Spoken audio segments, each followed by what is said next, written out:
Welcome back to Atlanta Pride 50 We March On. Now we're here in Piedmont Park where normally a Pride party would be in full swing. You know, it was organized 50 years ago to be a time of celebration for the LGBTQ community, but it hasn't always been a celebration. The movement began in New York City when police there raided the Stonewall Inn. Riots broke out soon after. While the media focused on the demonstrations in New York, Atlanta was experiencing an uprising of its own that would set in motion a new movement. August 5th, 1969 was a turning point for gays and lesbians living in Atlanta. It was a different city. You weren't out. That night, police raided a screening of Andy Warhol's Lonesome Cowboys at the Ansley Mall Cinema. And shortly after, the Georgia Gay Liberation Front was formed. Everyone had enough. The front galvanized activists to push for LGBTQ rights at a time when the city's gay community operated in secret. Some people today have no concept of some of the anxiety. This year marks 50 years of protests, demonstrations, and pride.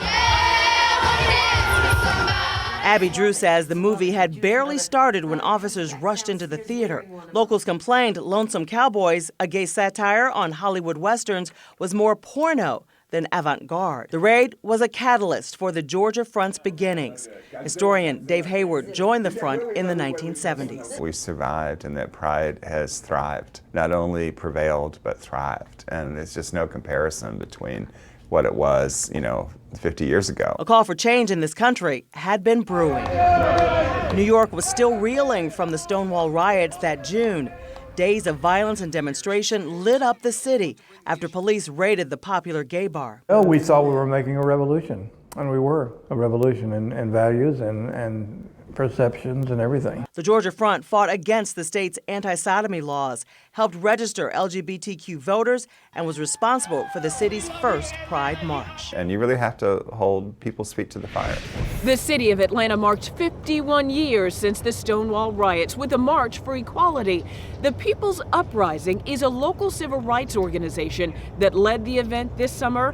Well, after months of racial tension and civil unrest, organizers say it's important to bring the community together to fight for the rights of all people. So we just want to raise awareness and let that particular community know that they matter, and we're here to support them no matter what. During a time right now where we have so much violence, so much unrest, this is what's important, that we come together and we love on each other. When you see something that is not right, not fair, not just, say something, do something.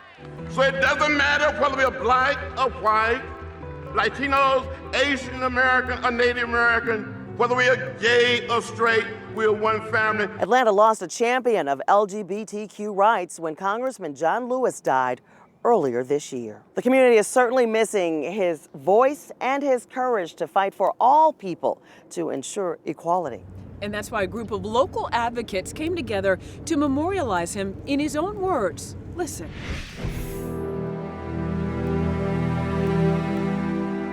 While my time here has now come to an end, I want you to know that in the last days and hours of my life, you inspired me. You filled me with hope about the next chapter of the great American story when you used your power to make a difference in our society. Millions of people, motivated simply by human compassion, lay down the burdens of divisions. Around the country and the world, you said aside race, class, age, language, and nationality to demand respect for human dignity. That is why I had to visit the Black Lives Matter Plaza in Washington, though I was admitted to the hospital the following day. I just had to see and feel it for myself that after many years of silent witness, the truth is still marching on. Emmett Till was my George Floyd. He was my Rayshard Brooks, Sandra Bland, and Breonna Taylor. He was 14 when he was killed, and I was only 15 years old at the time. I will never ever forget the moment when it became so clear that he could easily have been me. In those days, fear constrained us like an imaginary prison, and troubling thoughts of potential brutality committed for no understandable reason were the bars. Though I was surrounded by two loving parents, plenty of brothers, sisters, and cousins, Their love could not protect me from the unholy oppression waiting just outside that family circle. Unchecked, unrestrained violence and government-sanctioned terror had the power to turn a simple stroll to the store for some Skittles or an innocent morning jog down a lonesome country road into a nightmare. If we are to survive as one unified nation, we must discover what so readily takes root in our hearts that could rob Mother Emanuel Church in South Carolina of her brightest and best, shooting unwitting concert-goers in Las Vegas and choke to death the hopes and dreams of a gifted violinist like Elijah McClain. Like so many young people today, I was searching for a way out, or some may say a way in, and then I heard the voice of Dr. Martin Luther King Jr. on an old radio. He was talking about the philosophy and discipline of nonviolence. He said we were all complicit when we tolerate injustice. And he said it's not enough to say it will get better by and by. He said each of us has a moral obligation to stand up, to speak up, and to speak out. When you see something that is not right, you must say something. You must say something. You must say something. You must say something. You must do something. You must do something. You must do something. You must do something. Democracy is not a state. It is an act. And each generation must do its part to help build what we call the beloved community, a nation and a world society at peace with itself. Ordinary people with extraordinary vision can redeem the soul of America by getting in what I call good trouble. Good trouble? Good trouble. Good trouble. Necessary trouble. Necessary trouble. Necessary trouble. Necessary trouble. Voting and participating in the democratic process are key. The vote is the most powerful, non-violent change agent you have in a democratic society. You must use it because it is not guaranteed. You can lose it.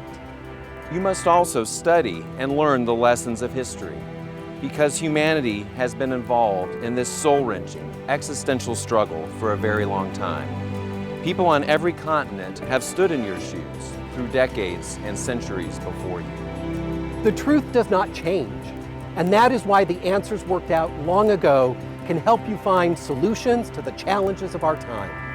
Continue to build union between movements stretching across the globe, because we must put away our willingness to profit from the exploitation of others. Though I might not be here with you, I urge you to answer the highest calling of your heart and to stand for what you truly believe. In my life, I have done all I can to demonstrate the way of peace, the way of love and nonviolence is the more excellent way. Now it is your turn to let freedom ring. When historians pick up their pens to write the story of the 21st century, let them say that it was your generation who laid down the heavy burdens of hate at last, and that peace finally triumphed over violence, aggression, and war. So I say to you, walk with the wind, brothers and sisters, and let the spirit of peace and the power of everlasting love be your guide.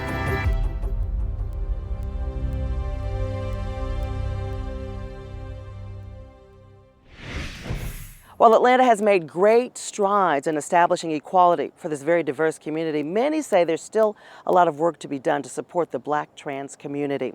There's underreported violence against Black and brown trans people, and according to the Human Rights Campaign, there have been record numbers of trans and gender non-performing people of color killed in the U.S.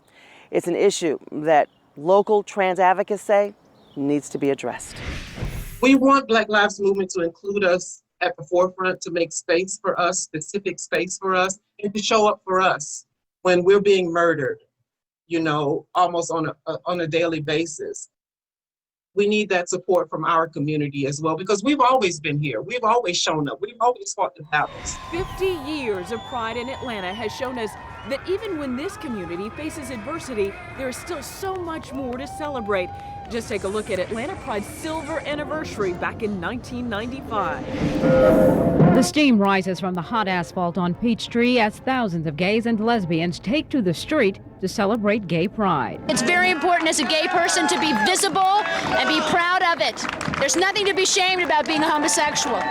This weekend marks the silver anniversary of Gay Pride, Unlike the first celebration that drew fewer than 120 people, this parade and rally drew more than 75,000 people. I think it's just important so that people can be aware that we're here and we're not going to go away. The prejudice is less, we get more respect now, and it gives us a lot more time to be ourselves without covering up, and that's very important to a lot of us.